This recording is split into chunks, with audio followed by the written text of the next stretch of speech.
Welcome to another unbagging video from theplayersaid.com. I'm Grant. Today I am unbagging a new game.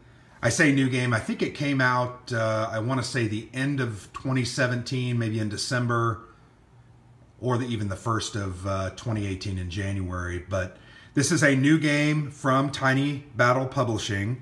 The game is called Lion of Malaya, The Defense and Fall of Singapore.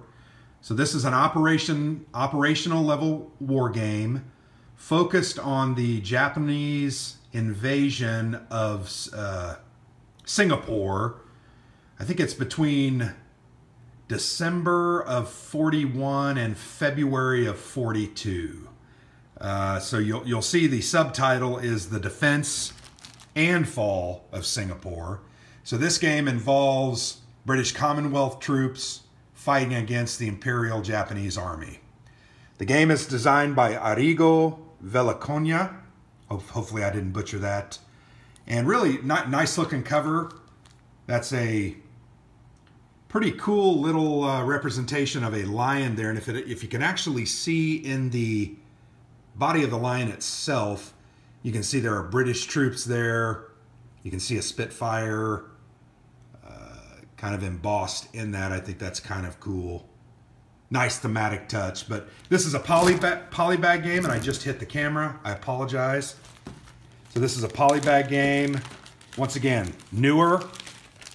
And I actually have really grown to really enjoy these polybag games because once again, they don't take up a lot of shelf space, and they actually pack quite a punch. We've played several from Tiny Battle Publishing: Operation Icarus, Winter Thunder, Red Horde 1920, and they're all fantastic games with good components, good gameplay, which, you know, the gameplay is what we're really looking for. But I've really started to enjoy these polybag folio style games. So here's a look at the rule book. It is not gloss. It's printed on a nice thick stock of paper. This will wear well. There are only 16 pages in the rule book. On the back of the rule book, there are some charts: terrain effect chart, combat result table, other modifiers, naval strike table, and ground strike counter air table. So there's a lot of different elements there. You can see the text is fairly dense. Here are a listing of the scenarios. This is near the end of the rule book on page 14. And you can see there are look at that. There are two scenarios, two different. That's why the tagline says the defense and fall of Singapore. So the first scenario there is called Lion of Malaya. The length is only 12 turns, but it's less if the Imperial Japanese Army takes Singapore earlier than round turn, or the 12th turn. And then the Singapore Fortress is one of the other scenarios. It looks like it only deals with 3 turns, and only the Singapore inset map is used. So we'll look at that. But it gives some designer notes on why these scenarios were chosen. I love that. I love designer notes because they give historical background as well as insight into the conflict. And we play these war games for many reasons: for fun, for competition, as well as to learn something.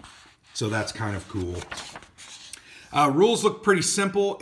They're actually small text, so So even though the rule book's only 14, 15 pages, there actually is a lot of information there. There's a look at the counters.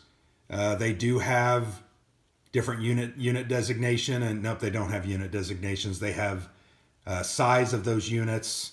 The unit designations are printed on the sides. I like that. Nice, clean looking counters that get the job done. This game relies on headquarter counters as well. There are aircraft, as you can see. And this game should be pretty interesting. Once again, it's a look at a lesser covered battle. I don't know that there's a ton of war games on the defense and fall of Singapore, but this is definitely one of those. There's the Singapore inset map. We're going to go ahead and look at that. So there's the rules. Pretty simple. We'll go ahead and take I like counters. There's the counters. We'll go ahead and take the map out. Map's pretty simple. But it's nice looking. This is a really nice looking map. So it's just a single sheet, and it shows the entire Malayan Peninsula there. Here's Siam on the north, with Singapore, which is the final objective, being on the south. These are obviously your different attack, avenues of attack. Pretty simple. There's an at-sea box there. Those are probably units awaiting to land, and I'm assuming units are going to land in certain specific areas. This is the Singapore inset map. We'll go ahead and look at that up close. So that specifically shows the gray island here of Singapore blown up in greater detail. So you remember the two scenarios I talked about. This map is used on that scenario number 1, which is the longer scenario, 12 turns. And then this map is used on the shorter 3-turn only scenario. Yeah, there's some great detail there. Really like the look of that inset map. And then you've got your turn track and fatigue track out to the side, as well as what the different terrains are. You got plantation, swamp, jungle, impassable, a landing site. That's where an approach or landing site, and then area borders. So you're going to play the game with that map put out to the side like that, which is cool. So nice looking map. I think they're well done. Here's a look at the back map card. Just talks about the different information. This is made for 2 players, and it says the duration is 120 to 150 minutes. So you're talking 2 to 2.5 hours, and the complexity is medium. Solitaire suitability, though, is medium as well, so it is playable. So there's a look at that inset map, as well as the map itself. Now on to the good part, the counters. These are really cool looking counters. I like the colors. These,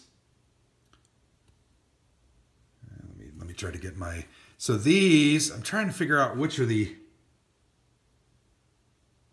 let me just, all right, so the green units on the top are the Commonwealth troops. And you can see very standard. They use the NATO symbols. Numbers are very big. I really like that those numbers are big. That's nice. But they use the NATO symbols there. Very clear. And then down here are the Imperial Japanese Navy unit, or I'm sorry, Army units. And you can see there are aircraft, at least modifiers of some kind. I don't know if those are going to be used to throw into combat or what have you. But there's kind of a look at those counters. Really nice looking. And then here's some more of those aircraft type counters. You can see on the back, they do kind of, they do not mimic necessarily what is on front. So for instance, here we're looking at this +2. When you flip it over, it's a +1. So it has a reduction, or you lose it based on whatever might happen. But yeah, nice counters. They pop out really easy. That popped out really easy, which is always a good thing. Once again, this is a little bit dark. This seems to be a little off center, just slightly to the left, but nothing that I'm going to be overly worried about. But once again, nice looking counters, simple, clear, evocative for the battle itself and what you're trying to do. So that's an unbagging of Lion of Malaya, one of the newest games from Tiny Battle Publishing. Once again, World War II, Singapore in 1941 and into February of 42. So we're looking forward to playing this. We love these smaller operational level games. Looks like the rules aren't overly complex, and it does involve aircraft and some other things. So it should be fun and should keep our attention, at least for the value of these games. You know, these games run typically $20 to $30. You can do print and play versions. I'm not a big fan of print and play versions. I know they're cheaper and more affordable, but in the end, you get what you pay for. Just pay the extra $10 to $15 and get the counters and the map. You'll thank yourself later. But here, once again, great little game from Tiny Battle Publishing. Looking forward to playing this. If you enjoyed the video, please like it. If you enjoy the channel, please go ahead and subscribe. and we'll try to play this as soon as we possibly can. I've been Grant with theplayersaid.com. Check us out. Thanks for watching.